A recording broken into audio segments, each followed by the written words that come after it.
Thank you, guys. Thank you for the warm welcome. Thank you for coming out here to pay tribute to a beautiful soul.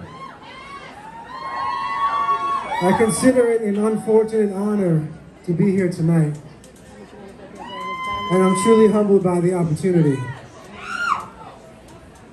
You know, when I think about Aaron Carter, I think about this beautiful little boy with long white blonde hair. And he was at my brother's house one day in Orlando, and I opened the door, and he greeted me with a big smile. He was so full of life, and he said, "Hey, Brad, you want to hear my new song?" And I was like, "Sure, buddy, I would love to hear your new song." So he popped the tape into the boombox, pressed play, and he started dancing all around the room, singing, doing cartwheels. Amazing. The last time I saw Aaron was at the end of 2019 on the Pop 2000 tour. And it happened to be his birthday, so our agent Matt went out and bought him a birthday cake. And I presented it to him on stage during his set.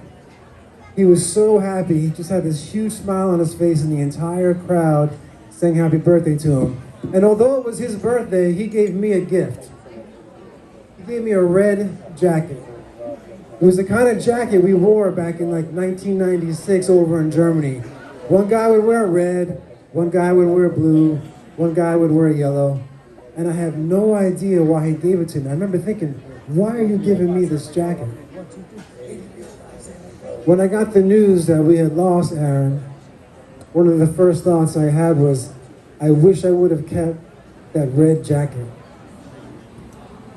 We got the news right before a show, and I was having a VIP experience with some of my fans.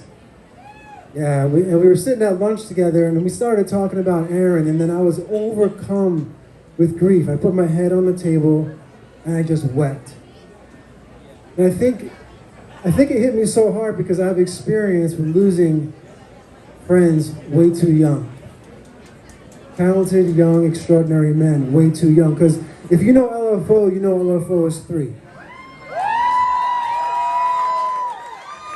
Rich Cronin,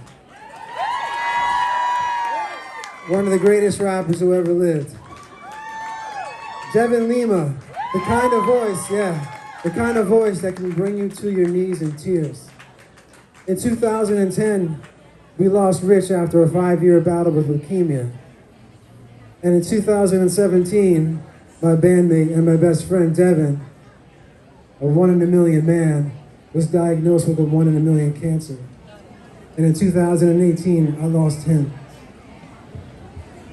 When Devin died, it was like the last straw. It was like somebody pulled a hood over my eyes, and I went into darkness. I could find no joy in anything. I was sad, I was mad, I was completely destroyed. And one day my wife came to me, she said, "Honey, you have to do something. You can't live this way." And so I had to take the first step. I went to my primary doctor. He gave me a questionnaire and almost immediately sent me to the psychiatrist.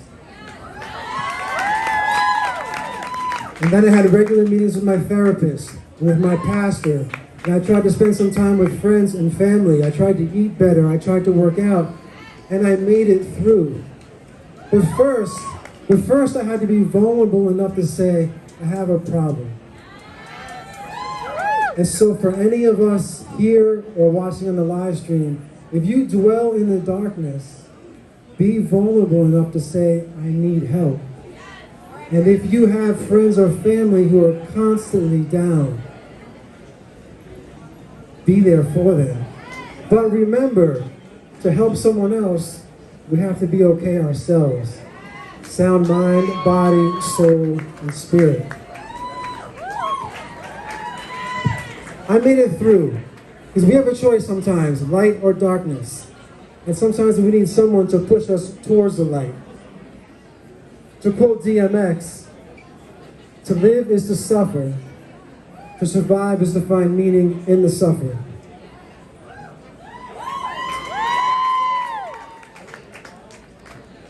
few weeks after Aaron passed away, I had a dream about him. It was a crazy dream. I tried to call him, even though I know he had passed, and I was crying, and when the person answered the phone, it was his security guard, and I said, "Oh, is that Randy, a Backstreet Boy security guard who's here tonight, or Fritz, which was an NSYNC security guard?" Later on that day, my agent called and said, "Hey, they're putting on this tribute show for Aaron out in LA.